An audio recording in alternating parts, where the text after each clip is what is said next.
Assalamualaikum warahmatullahi wabarakatuh, mahasiswa yang bahagia semuanya. Hari ini kita akan kembali mengingat mengenai materi keterampilan dasar mengajar. Nah, di keterampilan ini kita betul-betul melatih nantinya bagaimana seorang guru itu mampu membuat pembelajaran yang menyenangkan. Sebelumnya saya mencoba menampilkan PowerPoint terlebih dahulu.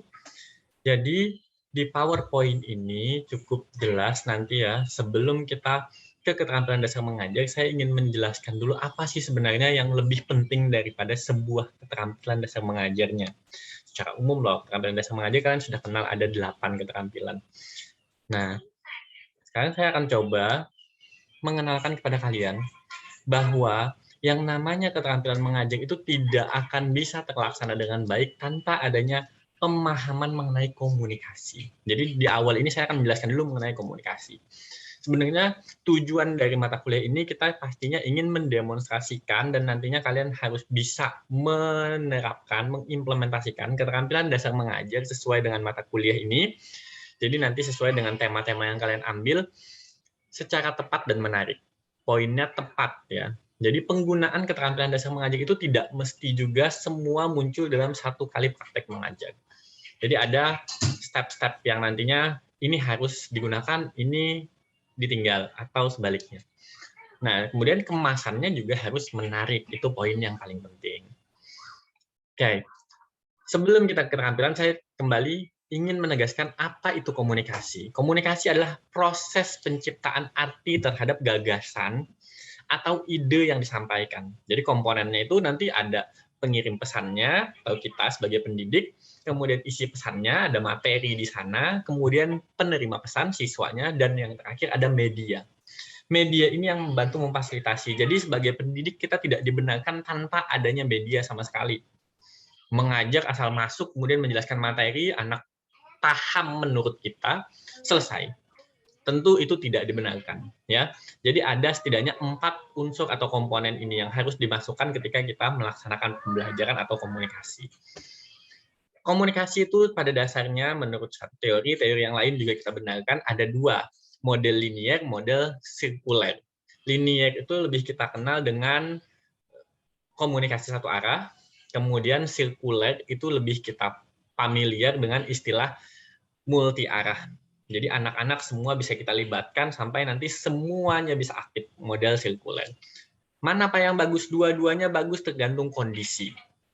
Oke, saya lanjut. Ini proses sirkuler, jadi dari scores, kemudian pesannya sampai, kemudian anak bisa menerima. Nah, atau dikenal dengan istilah singkatan SMRC. Unsur komunikasi, pertama itu ada konteksnya. Pesan yang disampaikan itu nantinya berputar saja. Jadi ada komunikannya, ada siapa yang ingin menyampaikan pesan itu, efeknya apa, feedbacknya, kemudian komunikator. Kemudian harusnya ada refleksi di sana, sehingga tidak hanya guru seolah transfer knowledge ke anak, tapi betul-betul ada rentetan yang harus kita penuhi. Ya. Nah, ini penting kita harus paham untuk komunikasi. Ini apabila komunikasi berlangsung face to face, tatap muka. Yang pertama, cirinya adalah arus pesan yang cenderung 2 arah. Otomatis harus ada pesan dari penyampai dan ada pesan dari penerima. Harus komunikatif. Jadi kalau di SD maupun di TK, semua jenjang pendidikan harusnya memang multi arah. Ya. Seminimalnya 2 arah, dari saya ke kamu, kamu ke saya, atau dari saya ke kalian, kalian ke saya, kalian ke kalian. Nah, kemudian konteks komunikasinya tatap muka. Jadi bisa kita gunakan kontak mata. Itu juga penting membangun komunikasi karena bisa komunikasi itu tidak dengan ucapan tapi bisa dengan gerakan, kontak mata dan lain sebagainya kita bisa paham. Tahu biasa teman-teman pakai kode-kode. Nah, itu juga bisa. Ya, jadi komunikasi itu tidak mesti harus bahasa verbal maksudnya. Tapi banyak cara-cara komunikasi yang lain. Ini juga perlu dipahami, makanya seorang guru itu harus performanya baik, kemudian mood-nya harus baik, karena itu juga isi dari komunikasi. Artinya Fit-nya seorang guru, bahagianya seorang guru itu akan ditransferkan kepada peserta didik kita. Kemudian tingkat umpan balik yang terjadi itu tinggi. Itu yang kita harapkan kalau komunikasi face to face. Kemudian kemampuan mengatasi tingkat selektivitas, terutama selektif posture itu tinggi. Kemudian kecepatan jangkauan terhadap audiens itu besar, cenderung lambat. Jadi kalau memang kita menggunakan tatap muka, kita bisa melihat secara langsung dibandingkan daring seperti ini. Kemudian efek yang mungkin terjadi ialah perubahan sikap, jelas ya, karena peserta didik kita bisa melihat langsung guru sebagai tauladan, guru yang digugu dan ditiru itu benar, karena mereka bisa melihat langsung dan bisa merasakan feel dari seorang guru terhadap diri mereka. Ini proses komunikasi, ini juga penting kalian pahami sebelum nantinya kalian terjun ke lapangan untuk mengajar. Konteksnya, tadi ya, peran penting suatu media antara penerima informasi dan nantinya sumber informasi, dia harus bersinergi, ya, harus saling berhubungan. Jadi sumber informasi ke media, ke penerima, guru media ke siswa, siswa media ke guru, dan begitu seterusnya. Fungsinya, komunikasi secara umum, pertama menginformasikan, kedua adalah mendidik, menghibur, dan mempengaruhi. Kita sebagai pendidik tentu wajib melaksanakan ini. Menginformasikan itu bisa jatuhnya ke pengetahuannya. Mendidik jelas kita sebagai guru, kemudian menghibur supaya anak-anak tidak bosan, kemudian mempengaruhi sebagai sikap mereka. Baik, ini yang perlu kita perhatikannya untuk teman-teman semua. 4 fungsi umum ketika kita membangun komunikasi kepada peserta didik kita. Selanjutnya, membangun komunikasi yang efektif tentu ada kejelasan, ketepatan, konteksnya sesuai atau tidak, dan membawa culture atau budaya di dalam proses komunikasinya. Bawa budaya maksudnya bukan berarti ya, kalian misalnya orang Amuntai menggunakan istilah tolong anak-anak ambilkan gula. Bukan itu maksud budayanya, tapi mengenalkan budaya kepada peserta didik kita dengan catatan masih ada unsur menyiapkan mereka ke era globalisasi. Nah, kemudian bentuk komunikasi ada yang verbal dan non-verbal. Mungkin kalian sudah paham tadi, sudah saya sampaikan. Verbal berarti secara bahasa kita menyampaikan kepada peserta didik. Non-verbalnya cara kita berpakaian, kemudian masalah kita tepat waktu mengajar, kemudian ada kode-kode isyarat, perilaku, guru ketika melihat sampah, guru mengambil sampahnya kemudian membuang ke tempatnya, itu komunikasi non-verbal. Ya. Artinya kalau ingin menyampaikan kepada peserta didik kita, buanglah sampah pada tempatnya, bukan hanya sekedar tulisan, tapi gurunya juga melakukan. Ini penting. Nah, ini penggunaan komunikasi non-verbal, mulai dari pengulangan pesan, itu juga perlu dilakukan, mempertentangkan atau menyangkal, itu penting, ya. Jadinya mengangkat bahu, artinya itu tidak tahu. Nah, itu harus bisa dipahami kode-kode peserta didik kita. Kemudian substitution, pengganti pesan itu juga, sampai penekanan, itu penting semua ya, penggunaan komunikasi non-verbal ini. Jadi kenapa harus ada non-verbal? Ya, supaya kita paham kode-kode rahasia anggapannya dari peserta didik kita ataupun kita kepada peserta didik. Kalau menyuruh peserta didik diam atau meminta peserta didik diam, bagaimana cukup begini, misalkan mereka sudah paham. Nah, itu yang perlu kita perhatikan kepada peserta didik kita edukasi. Ini yang penting juga, strategi membangun komunikasi. Pertama, kita harus paham lawan bicara kita. Kalian mungkin sudah belajar bagaimana kompetensi seorang guru. Pertama, guru itu secara pedagogiknya bagus, kemudian profesional, personal, atau sosialnya juga bagus. Nah, di sini perlu diketahui seorang guru itu sebelum mengajar, kita perlu mengetahui dulu karakteristik peserta didiknya. Apalagi sekarang kita juga dikenalkan dengan evaluasi diagnostik atau diagnosa. Kita wajib mendiagnosa terlebih dulu peserta didik kita, kemudian bagaimana cara mentreatmentnya sebelum kita melakukan pembelajaran. Jadi ini dipkanya. Kita harus paham juga tujuan, kita harus bisa mengemas konteks yang mau kita sampaikan supaya lebih bisa dipahami dan menyenangkan untuk peserta didik. Kemudian ini juga pemeliharaan alur. Ini penting. Kadang peserta didik kita tidak usah siswa ya, mahasiswa pun kadang ada yang keluar dari alur. Nah, fungsi pengontrol komunikasi ini yang menjaga alur itu supaya tidak melebar atau meluas. Kemudian kalian juga wajib mempelajari budaya, karena tidak menutup kemungkinan kalian tidak mesti harus mengajarnya di Kalimantan Selatan saja, bisa di luar dari sini, bahkan bisa jadi kalian mengajar ke luar negeri, tidak menutup kemungkinan. Ya. Kemudian kita harus pahami bahasa. Kadang ada kata yang sama, tapi makna berbeda di beda tempat. Nah, itu yang perlu kita lakukan.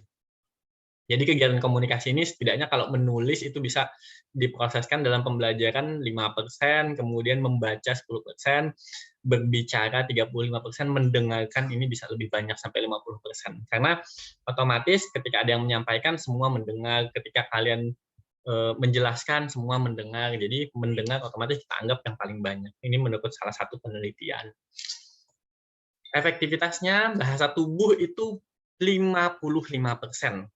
Jadi kalau kalian mengajar, cuma menjelaskan, itu hanya 7%, teman-teman. Ya, jadi perlu nih bahasa tubuh, gerak kalian, kayak tadi contoh membuang sampah tanpa kalian bilang ke anak-anak, buanglah sampah pada tempatnya. Ketika anak sudah melihat gerak tubuh kalian, anak-anak paham, oh sampah itu dibuang kemana. Itu yang perlu kita pahami. Jadi ini juga mengenai pesan verbal itu setelah 3 hari itu cuma dipahami oleh anak 10%. Jadi ketika kita menjelaskan panjang, ini mungkin yang saya lakukan juga sama. Saya menjelaskan panjang, 3 hari kemudian paling 10% yang paham. Tapi kalau saya minta kalian melakukan, kalian mencoba menerapkan, insya Allah 65% itu masih ada yang sangkut pengetahuannya. Nah, saya harapkan kalau mahasiswa itu beda dengan siswa. Mahasiswa sudah bisa berpikir sendiri, bisa melakukan sendiri, ya kami cuma bisa memberikan arahan seperti ini. Saya harap kalian bertanggung jawab untuk tugas-tugas yang kami berikan. Ini polanya, ya karakteristik saat ini masyarakat, kemudian ada masalah, solusi yang dimiliki apa, kemudian untuk motivasi, dan sampai nantinya gratifikasi. Ini proses-proses gambaran sedikit. Oke, ini lanjut saja. Nah, ini fungsi bahasa. Pertama adalah sebagai alat untuk mengekspresikan berbagai macam perasaan. Yang kedua adalah sebagai alat komunikasi. Tadi kita sudah paham apa itu komunikasi. Nah, fungsinya memperlancar pergaulan, memperluas hubungan, melahirkan gagasan, menambah pengetahuan, dan menyampaikan informasi. Kalian sudah paham ya, keterampilan berbahasa itu ada berapa? Tadi ada 4, menulis, membaca, mendengar, dan berbicara. Ini faktor yang mempengaruhi kelancaran dan hambatan komunikasi. Pertama, pengetahuannya. Karena anak-anak itu tidak akan bisa melakukan kalau memang dia belum tahu. Kalian kalau memang tidak bisa mengajar dengan baik, berarti ada kemungkinan kalian belum tahu cara mengajar yang baik. Tapi saya harap kalian selalu mengevaluasi diri, kemudian mengembangkan diri, mencari pengetahuan sebanyak-banyaknya. Kemudian mencoba mempraktikkan, makanya kita di mata kuliah ini tiap minggu ada tugas pembuatan video, tugas pembuatan praktek mengajar, kita adakan diskusi, dan seterusnya, supaya pengalamannya banyak. Jam terbang istilahnya. Kemudian intelijensi, ini jelas, nantinya kalian setelah mempunyai pengalaman, kalian akan mempunyai intelijensi yang tinggi, kepribadian akan terbentuk, dan secara biologis nanti akan menjadi kebiasaan.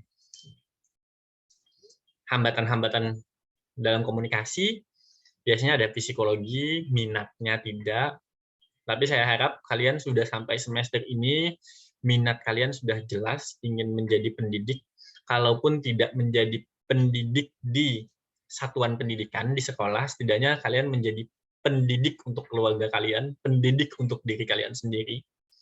Jadi jelas minatnya, saya harapkan ya, kalian harus percaya pada diri kalian bahwa kalian bisa mengajar dengan baik. Tadi walaupun tidak mengajar di satuan pendidikan atau di sekolah, kalian bisa mengajar keluarga kalian, mengajar untuk diri kalian sendiri. fisik, ya, kondisi tubuh yang lelah, maka dari itu kita biasa ada ice breaking supaya fit semuanya.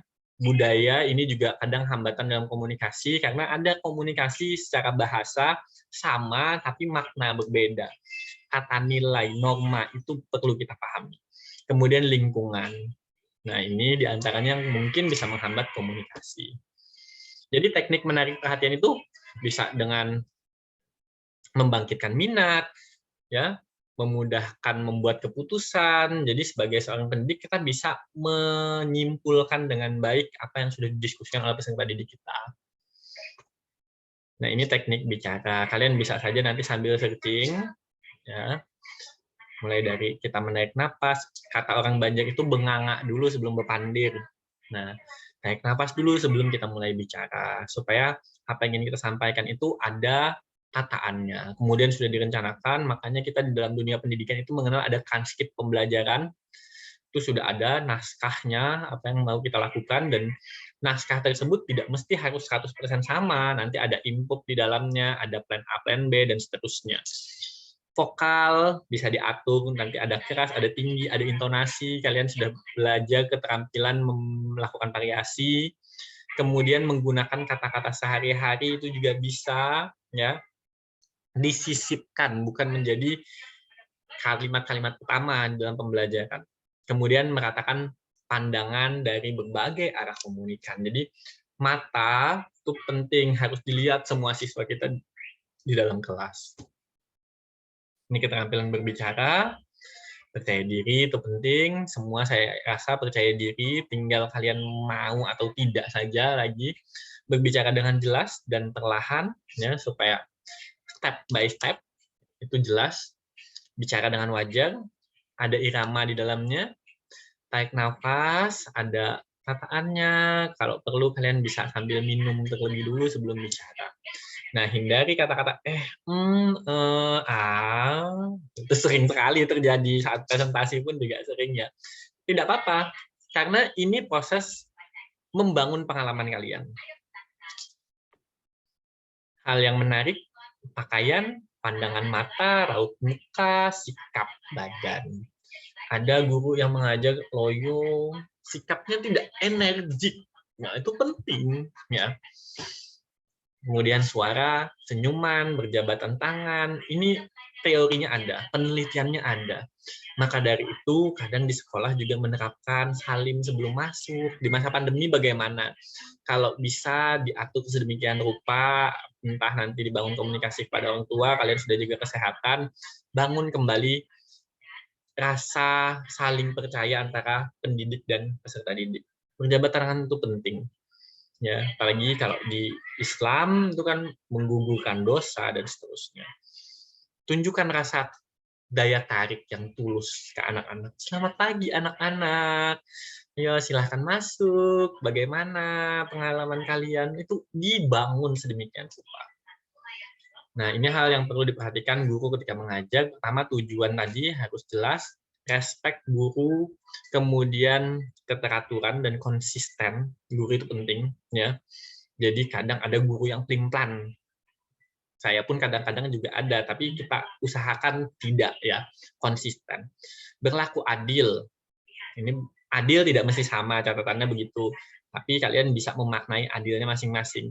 Membangun rasa aman dan penuh perhatian. Nah, ini nanti masuk ke dalam keterampilan mengajarnya. Mungkin saya stop di sini dulu, nanti dilanjut di video berikutnya.